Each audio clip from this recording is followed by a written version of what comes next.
السلام علیکم ورحمۃ اللہ وبرکاتہ۔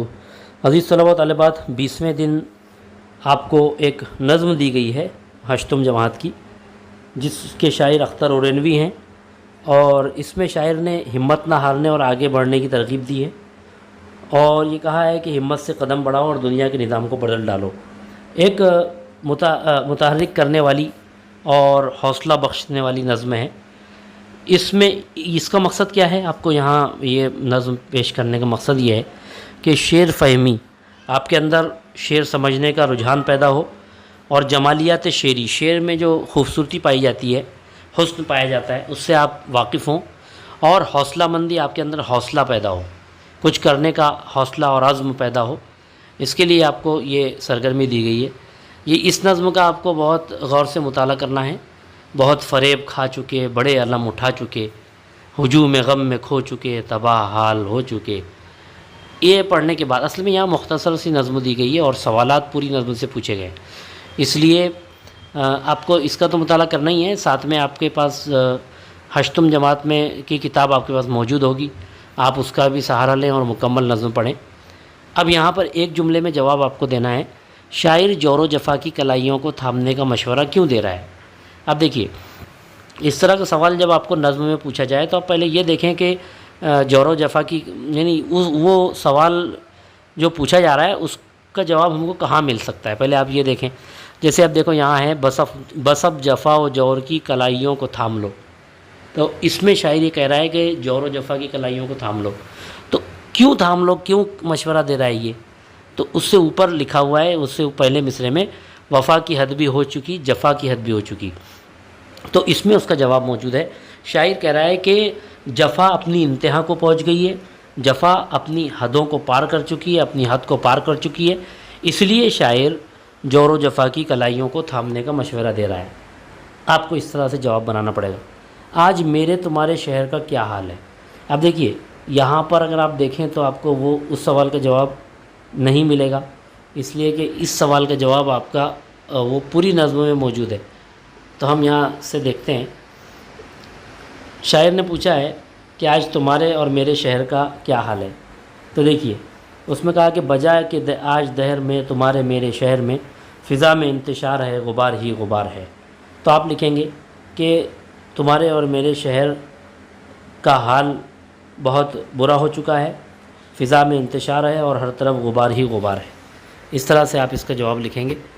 اس طرح سے پھر آپ کو پوچھا گیا ہے کہ شاعر کن لفظوں میں یقین دلا رہا ہے کہ نوجوان ہی تبدیلی لا سکتے ہیں؟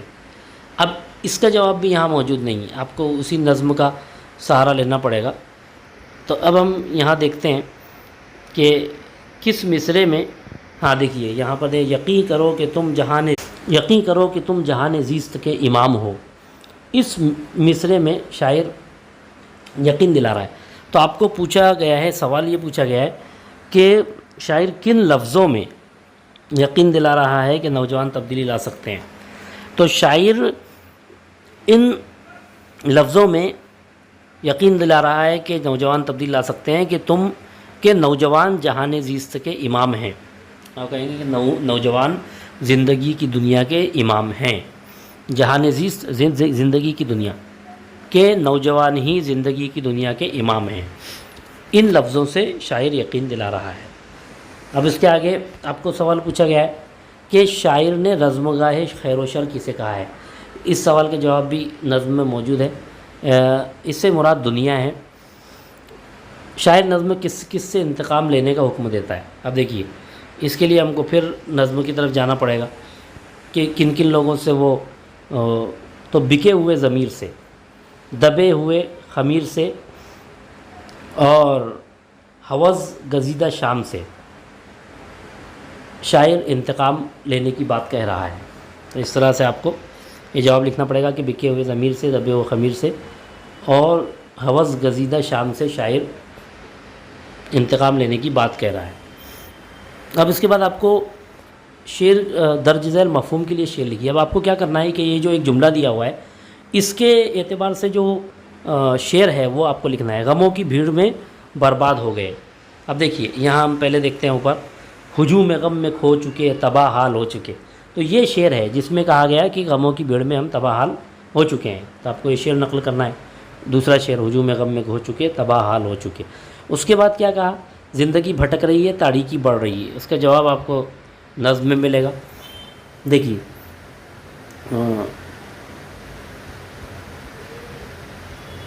ہاں، یہ آپ دیکھ رہے ہیں یہاں پر، یہ بھٹک رہی ہے زندگی پنپ رہی ہے تیرگی۔ یہ جو شعر ہے اس میں یہ بات کہی گئی ہے کہ زندگی بھٹک رہی ہے اور تیرگی بڑھ رہی ہے، یہ بات اس شعر میں کہی گئی۔ آخری میں آپ دیکھ رہے ہیں آخری شعر۔ اس کے بعد آپ کو یہ پوچھا گیا ہے کہ دلوں میں خوف کیوں ہے اور نظر میں مایوسی کیوں ہے۔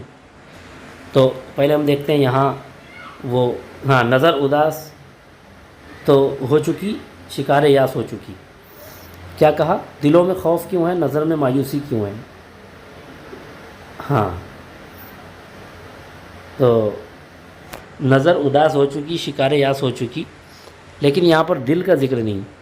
دل کے لیے ہم کو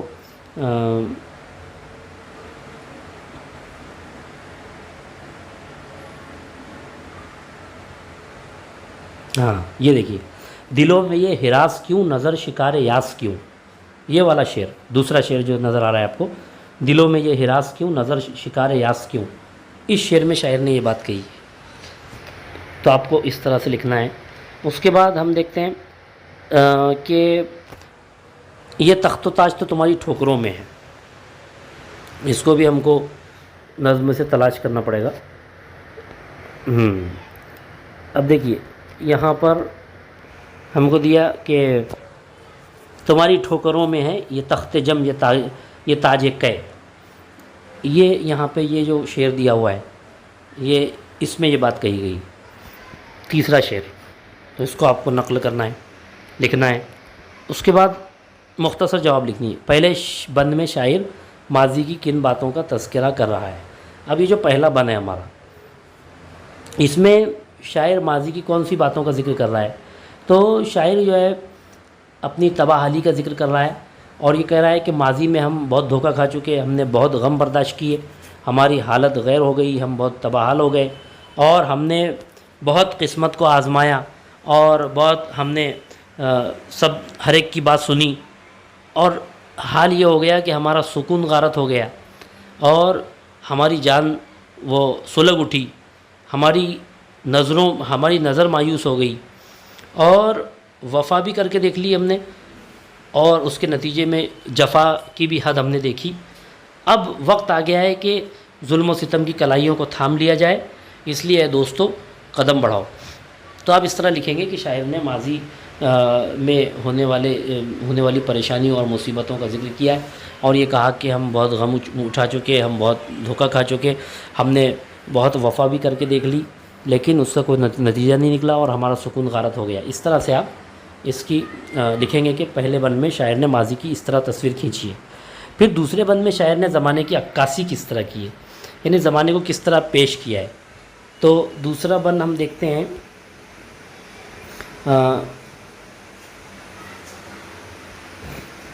ہاں، بجا کہ آج دہر میں تمہارے میرے شہر میں، فضا میں انتشار ہے غبار ہی غبار ہے، بھٹک رہی ہے زندگی پنپ رہی ہے تیرگی، مگر مجھے بتاؤ تو ذرا نظر ملاؤ تو، دلوں میں یہ ہراس کیوں، نظر شکار یاس کیوں، تھکے تھکے ہو کس لیے، بجھے بجھے ہو کس لیے، یقین کرو کہ تم جہان زیست کے امام ہو، قدم بڑھاؤ دوستو۔ اب شاعر نے حال کا تذکرہ کیا ہے کہ اگرچہ ہماری حالت بہت خراب ہو چکی، اور زندگی تباہ حال ہو چکی، اور حالات بہت خراب ہیں، لیکن اس کے باوجود شاعر یہ کہہ رہا ہے کہ ذرا مجھ سے نظر ملا کے بات کرو کہ تم ڈرے ہوئے کیوں ہو، تم مایوس کیوں ہو، کیوں تھکے تھکے سے لگ رہے ہو، بجھے بجھے سے کیوں ہو، یقین کرو کہ تم دنیا کو بدل سکتے ہو، تم زندگی کی دنیا کے امام ہو، اس لیے دوستو قدم بڑھاؤ اور دنیا کو بدل کے دکھاؤ۔ تو اس طرح سے شاعر نے دوسرے بند میں حال کا تذکرہ کیا ہے، اور ہمت دلائی ہے نوجوانوں کو کہ وہ قدم آگے بڑھائیں اور ان حالات کو بدل کے رکھ دیں۔ اس طرح سے آپ کو لکھنا ہے۔ دوسری، اس کے بعد آپ کو پوچھا گیا سکون میں آگ لگ چکی، متاع جہاں سلگ چکی، اس کی تشریح کرنی ہے۔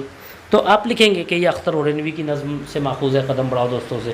اس میں شاعر یہ اپنی تباہ حالی کا ذکر کرتے ہوئے کہہ رہا ہے کہ ہم نے بہت دھوکے کھائے، ہم بہت پریشان ہو چکے، یہاں تک کہ ہمارا سکون ہمارے سکون میں آگ لگ گئی، مطلب ہمارا سکون غارت ہو گیا، ہمارا سکون ختم ہو گیا، متاع جہاں سلگ چکی، اور اب ہم سے برداشت نہیں ہو رہا ہے، اب ہماری جان جو ہے وہ بھی سلگ چکی کا مطلب یہ ہے کہ اب ہم سے برداشت نہیں ہو رہا ہے، بالکل تن بدن میں آگ لگی ہوئی ہے اور ہم بہت پریشان ہو چکے ہیں، سکون غارت ہو گیا ہے۔ تو اپنی بے سکونی، بے چینی اور بے اطمینانی کا تذکرہ شاعر اس شعر میں کر رہا ہے۔ اب یہاں سے نظم سے ہم معنی الفاظ تلاش کر کے لکھیے، تو اب اس میں سے ہم کو ہم معنی بھی تلاش کرنا ہے اور متضاد الفاظ بھی تلاش کرنا ہے۔ تو اب پہلے ہم یہاں دیکھیں گے، دیکھیے غم ہے، اس کے علاوہ علم بھی ہے، وہ دوسری جگہ آپ کو ملے گا۔ تو غم علم، ہاں اوپر ہے، دیکھیے پہلے ہی شعر میں علم ہے اور دوسرے میں غم ہے، تو غم علم آ جائے گا۔ اس کے علاوہ اداس اور یاس، تو یہ بھی آپ لکھ سکتے ہیں اس میں ہم معنی الفاظ میں۔ اس کے علاوہ پھر ہم کو اور نظم سے تلاش کرنا پڑے گا، اور آپ تلاش کریں کہ یعنی کون سے ایسے اشعار ہیں جس میں یہ استعمال ہوا ہے۔ تو دو ہم کو ملے، غم علم اور یاس اور اداس۔ تو اس طرح سے آپ لکھیں گے۔ اس کے بعد آپ جب متضاد الفاظ لکھیں گے تو آپ اس میں کیا لکھیں گے؟ آپ لکھیں گے وفا اور جفا، وفا جفا، اور شر، یہ بھی ایک دوسرے کی ضد آئے گا، اور شام اور سحر، یہ بھی ایک دوسرے کی ضد۔ تو اس طرح سے آپ کو یعنی متضاد الفاظ اور ہم معنی الفاظ دونوں تلاش کر کے لکھنا ہے۔ تب اس کے بعد ہم دیکھتے ہیں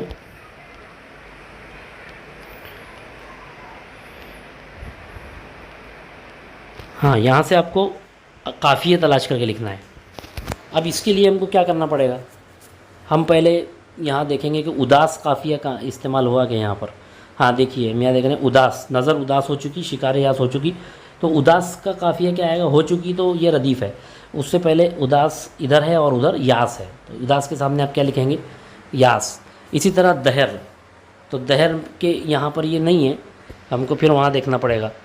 دہر ہے، ضمیر ہے نا، یہ دو ہم پہلے دیکھتے ہیں۔ تو دیکھیے اب یہ یہاں پر ہے، یہ دہر میں اور شہر میں، تو دہر کے ساتھ آ جائے گا شہر، اور اس کے بعد ضمیر تھا وہاں پر، تو ضمیر کے ساتھ آئے گا بکے ہوئے ضمیر سے، دبے ہوئے خمیر سے، ضمیر اس کے سامنے آئے گا خمیر، قافیے کی جوڑی۔ پھر اس کے بعد کیا ہے؟ انتشار اور ہراس، تو انتشار کے ساتھ غبار ہے نا، انتشار ہی کے ساتھ یہاں تو نہیں، اس میں آپ کے نظم میں آپ دیکھیں گے تو وہ وہاں پر غبار ہے، اور ہراس کے ساتھ یاس ہے، تو اس طرح آپ یہ قافیوں کا لکھیں گے۔ اور اس کے بعد آپ کو کیا دیا ہوا ہے؟ الفاظ جو دیے ہیں اس کو حروف تہجی کے اعتبار سے آپ کو ترتیب سے لکھنا ہے۔ علم، آزما، اب، آگ، اداس، انتشار، آرزو۔ اس میں نے پہلے بھی بتایا تھا آپ کو کہ جو الف مد والا جو الفاظ رہیں گے وہ پہلے آئیں گے، تو یہاں ہم پہلے ان کو نکال لیتے ہیں، آزما، آگ اور آرزو۔ اب یہ نکالنے کے بعد ہم دیکھیں گے کہ اس میں بھی پہلے کون سا آئے گا، کیونکہ رے الف مد کے بعد رے ہے ایک جگہ، زے ہے اور ایک جگہ گاف ہے، تو پہلے رے والا آئے گا، پھر زے والا، پھر گاف والا، آرزو، آزما، آگ۔ پھر اس کے بعد اب جو تین بچے، علم، بلکہ چار ہیں، علم، اب، اداس اور انتشار، ان چاروں میں بھی ہم کو پہلے دیکھنا پڑے گا کون سا آئے گا، تو اب آئے گا الف بے والا، اب پہلے آ جائے گا۔ پھر اس کے بعد ہم دیکھ رہے ہیں کہ اداس بھی ہے، یہاں پر اداس آ جائے گا۔ اس کے بعد ایک تو علم بچا اور ایک انتشار بچا، تو الف کے بعد لام ہے، ایک دوسری جگہ نون ہے، تو پہلے لام آتا ہے، تو پہلے علم آ جائے گا، پھر بعد میں انتشار آئے گا۔ تو اس طرح سے آپ کو مکمل کرنا ہے۔ اب آپ کو ایک اور انہوں نے یہ سرگرمی دی ہے اور تخیلاتی بنے میں کہ آپ کو دوسری نظم تلاش کرنا ہے، یعنی اب آپ کو کیا کرنا ہے کہ یہ جو حرکت و عمل کا پیغام دینے والی نظم ہے، اسی طرح آپ دوسری نظم تلاش کیجئے کہ جس میں حرکت و عمل کا پیغام دیا گیا ہو، موٹیویشنل پوئٹری آپ تلاش کریں گے، تو آپ لکھیں گے انٹرنیٹ پر، آپ سرچ کریں گے گوگل میں کہ حرکت و عمل کا پیغام دینے والی نظمیں یا حوصلہ بخشنے والی نظمیں، حوصلہ بڑھانے والی نظمیں، تو آپ کو اس میں حوصلہ بڑھانے والی نظمیں آپ کو ملیں گی۔ اس میں سے آپ کیا کیجئے کہ دوسری نظم اچھی آپ تلاش کریں اور وہ لکھیں. امید ہے آپ وہ تمام سرگرمیاں سمجھ میں آئی ہوں گی. بہت بہت شکریہ. السلام علیکم ورحمۃ اللہ وبرکاتہ.